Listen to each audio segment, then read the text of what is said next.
రకాలోకంకి స్వాగతం. ఈ కంటెంట్ మీకు నచ్చినట్టయితే లైక్ చేయండి, మీ బంధుమిత్రులకి షేర్ చేయండి. ఇప్పటివరకు సబ్స్క్రైబ్ చేసుకోకపోతే సబ్స్క్రైబ్ బటన్ని నొక్కండి, అదేవిధంగా బెల్ ఐకాన్ని కూడా నొక్కండి. జై హింద్ మిత్రులారా. ఇటీవల ఉత్తరప్రదేశ్లోని అమ్రోహాలో ఇద్దరు వ్యక్తుల్ని అరెస్ట్ చేశారు. వీళ్ళు ఇస్లామిక్ ఉగ్రవాదాన్ని పెంచి పోషించే ప్రయత్నం చేస్తున్నారు, రాడికలైజ్ చేసే ప్రయత్నం చేస్తున్నారు, ఉగ్రవాదుల్ని తయారు చేసే ప్రయత్నం చేస్తున్నారు. ఉత్తరప్రదేశ్లోని అమ్రోహాలో ఐసిస్ తోటి వీళ్ళకి సంబంధం ఉంది. వీళ్ళు రివైవల్ ఆఫ్ ఇస్లాం అనేటటువంటి ఒక వాట్సాప్ గ్రూప్ని కూడా నడుపుతున్నారు. ఇందులో చాలామంది పాకిస్తానీ సభ్యులు కూడా ఉన్నారు. పాకిస్తాన్ నుంచి మెసేజ్లు రావడము, వాటికి అనుగుణంగా వీళ్ళు కార్యకలాపాలను నిర్వహించడం. ఈ అరెస్ట్ అయిన వాళ్ళిద్దరి పేరు, ఒకతని పేరు డాక్టర్ ఒసామా షేక్, రెండవ అతని పేరు అజ్మల్ అలీ. తమాషా ఏంటంటే చాలామంది ఆలోచన ఏంటి, చదువుకున్నట్టయితే ఉగ్రవాదానికి దూరం అవుతారు. బాగా చదువుకున్నటువంటి వాళ్ళు మతమౌఢ్యానికి దూరమై చాలా లిబరల్గా జీవిస్తారని. అందుకు భిన్నంగా ఈ ఒసామా షేక్ అనేటటువంటి వ్యక్తి ఈయన హోమియోపతి డాక్టర్, బిఏఎంఎస్ చేశారు, బిహెచ్ఎంఎస్ చేశారు. మహారాష్ట్ర నుంచి అమ్రోహాకి వచ్చి అక్కడ ప్రాక్టీస్ చేస్తూ ఉగ్రవాద కార్యకలాపాలు నిర్వహిస్తున్నారు. ఆయనతో పాటు ఉన్నటువంటి అజ్మల్ అలీ కూడా చాలా ఉన్నత విద్యను అభ్యసించినటువంటి వ్యక్తి. ఆ తరువాత మనకి ఈ రకంగా చూసినట్టయితే 1993లో మొట్టమొదటిసారి భారతదేశంలో ఉగ్రవాద దాడి జరిగింది, ముంబై పేలుళ్ల రూపంలో. అప్పటి నుంచి ఇప్పటి వరకు చూస్తే అత్యున్నత విద్య పొందినటువంటి అనేకులు ఇస్లామిక్ ఉగ్రవాదం వైపు వెళ్ళటం చూస్తున్నాం. కాబట్టి కేవలము ఉన్నత విద్య మాత్రమే ఉగ్రవాదాన్ని అరికట్టలేదు అన్నటువంటి సత్యాన్ని చెప్తుంది. ఉదాహరణకి అఫ్జల్ గురు ఉదాహరణ తీసుకుందాం. అఫ్జల్ గురు ఎంబీబీఎస్ చదివాడు, ఐఏఎస్ ఎగ్జామ్స్కి ప్రిపేర్ అవుతున్నాడు, ఢిల్లీలో ఉంటున్నాడు. జమ్మూ కాశ్మీర్ నుంచి వచ్చి పార్లమెంట్ మీద జరిగినటువంటి దాడిలో అత్యంత కీలక పాత్ర వహించాడు. ఇతన్ని ఉరి తీయటం కూడా జరిగింది. ఈ అఫ్జల్ గురు కోసమే అఫ్జల్ తుమ్ అభీబీ జిందా హై, హర్ ఘర్ మే అఫ్జల్ ఆయేంగే అని చెప్పి మన దేశంలోని లిబరల్స్తో పాటు మతోన్మాదులు అనేక మంది నినాదం చేస్తూ ఉంటారు. అసలు 1993 పేలుళ్ళు జరిగినప్పుడు ఈ పేలుళ్ళ సూత్రధారి టైగర్ మెమన్ అయితే అతనికి అన్ని రకాలుగా సహకరించినటువంటి వ్యక్తి పేరు అతని సోదరుడే, అతని పేరు యాకూబ్ మెమన్. యాకూబ్ మెమన్ చార్టర్డ్ అకౌంటెంట్ చేశాడు. చార్టర్డ్ అకౌంటెంట్గా ముంబైలోని సుప్రసిద్ధ వ్యాపార సంస్థల అకౌంట్ల పని ఆయన చూసేవాడు. అంటే అత్యున్నత చదువులు చదవడమే కాదు, సమాజంలో అత్యున్నత స్థానంలో కూడా యాకూబ్ మెమన్లో ఉన్నాడు. ఈ యాకూబ్ మెమన్ ఉగ్రవాదానికి పాల్పడ్డాడు. అలాంటి ఉదాహరణ బెంగళూరు నుంచి, బెంగళూరులో యాహూలో ఉద్యోగం చేస్తున్నటువంటి మన్సూర్ అస్గర్ పీర్ భాయ్. యాహూలో ఉద్యోగము, చాలా పెద్ద జీతము, చాలా కీలకమైన పదవిలో ఉన్నటువంటి ఈయన ఇండియన్ ముజాహిదీన్ యొక్క మీడియా సెల్ ఇన్ఛార్జిగా పనిచేస్తూ అరెస్ట్ అయ్యాడు. అనేక రకాల సమాచారాల్ని, కీలక సమాచారాల్ని సేకరించటము, భారత వ్యతిరేక కార్యకలాపాలకి పాల్పడటము, ఇటువంటి కార్యకలాపాల కారణంగా 2008లో ఇతను అరెస్ట్ అయ్యాడు. ఆ రకంగా చూస్తే పిహెచ్డి చేసి ప్రొఫెసర్గా పనిచేస్తున్నటువంటి సలీం ఖాన్, ఈయన Madhya Pradesh anti terrorism squad arrest చేసింది. ఈయన 2010లో అరెస్ట్ అయ్యాడు. ఈయన హిజ్బుత్ తహరీర్ అనేటటువంటి ఉగ్రవాద సంస్థ కోసం పనిచేశారు. ఈ హిజ్బుత్ తహరీర్ హైదరాబాదులో కూడా పనిచేసింది. హైదరాబాదులో ఉన్నటువంటి దమ్మాయిగూడ, జవహర్ నగర్, బాలాజీ నగర్ ప్రాంతంలో కూడాను హిజ్బుత్ తహరీర్ కార్యకర్తలు దాగొని ఉన్నట్టుగా పోలీసులు గుర్తించి రైడ్స్ నిర్వహించారు. ఈ మొత్తానికి ఈ ప్రొఫెసర్ గారైనటువంటి సలీం ఖాన్ సూత్రధారి, కీలకమైనటువంటి నాయకుడు.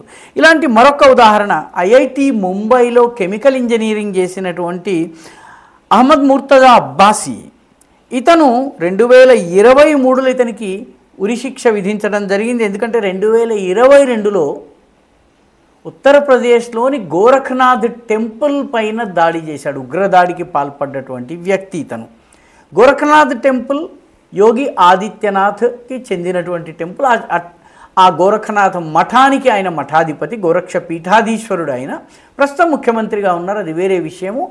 ఆయన ఉండేటటువంటి పీఠంలో ఉగ్రవాద కార్యకలాపాలకు పాల్పడటానికి వెళ్ళినటువంటి ఐఐటి మెడ్రాస్ కెమికల్ ఇంజనీర్, క్షమించాలి ఐఐటి ముంబై కెమికల్ ఇంజనీర్ ఈ అహ్మద్ ముర్తదా అబ్బాసీ మతిస్థిమితం లేదని అతన్ని తప్పించేందుకు ప్రయత్నం చాలా పెద్ద ఎత్తున జరిగింది, కానీ చివరికి అతను దొరికిపోయాడు.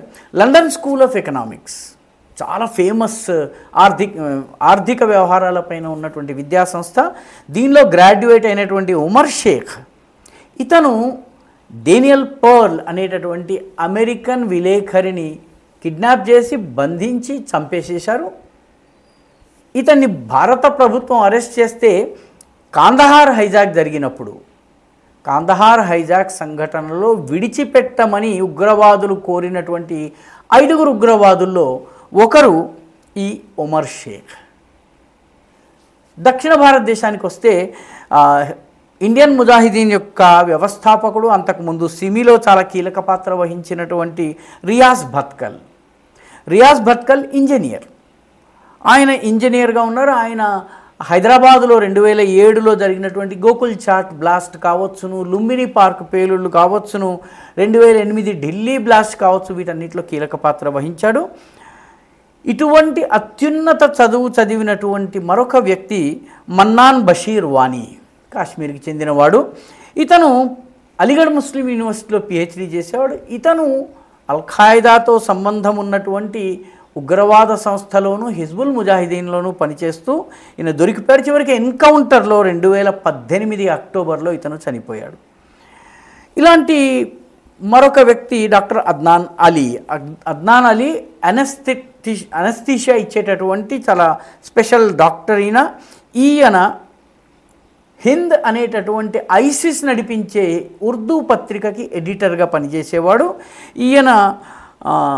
నిజానికి ఈయనతో పాటు మరొక కీలకమైనటువంటి ఉగ్రవాది సకీబ్ నచాన్ పనిచేసేవాడు. సకీబ్ నచాన్ ఇటీవలే ఢిల్లీ జైల్లో అనారోగ్యంతో చనిపోయాడు. అతనితో పాటు కలిసి కుట్ర పన్నినటువంటి ఎంబీబీఎస్ డాక్టర్ ఈయన.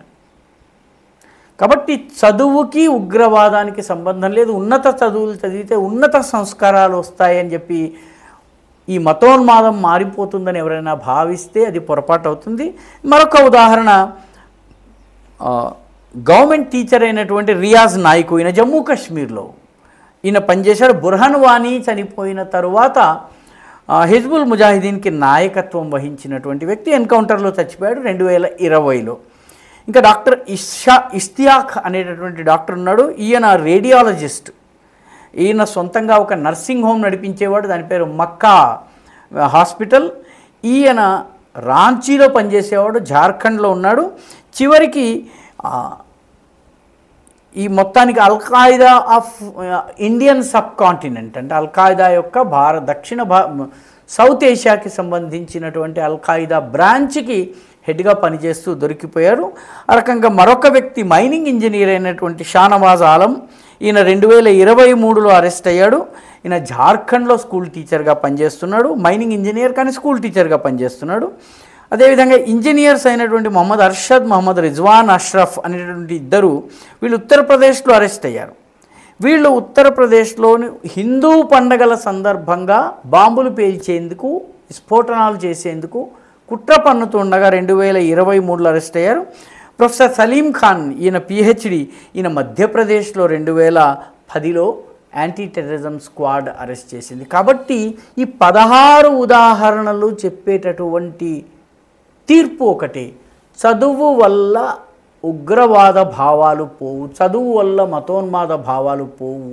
చదువుకున్నంత మాత్రాన బాంబులు తయారు చేయటం, పేలుడు పదార్థాలు చేయటం, ప్రాణహాని, జనహాని, ఆస్తి నష్టం చేయటం ఆగుతాయని ఎవరైనా భ్రమిస్తే అది పొరపాటు అవుతుంది. అత్యున్నత చదువులు చదివి కూడా ఉగ్రవాదులయ్యారు. నిజానికి ఒసామా బిన్ లాదెన్ కావచ్చు, మహమ్మద్ అట్టా కావచ్చును, పాకిస్తాన్కి చెందినటువంటి ఫైజల్ ఆలం కావచ్చును, ఫైజల్ షా కావచ్చును, అదేవిధంగా డేవిడ్ హెడ్లీ కావచ్చు, తహవుర్ రాణా కావచ్చు, ఇట్లాంటి అనేక ఉదాహరణలు ఉన్నాయి. వీటన్నిటి సందేశం ఒక్కటి. ఈ వీడియో మీకు నచ్చినట్టయితే లైక్ చేయండి, షేర్ చేయండి, ఈ ఛానల్కు సబ్స్క్రైబ్ చేయండి. మీ అభిప్రాయాన్ని కమెంట్ల రూపంలో తప్పనిసరిగా పంపించండి.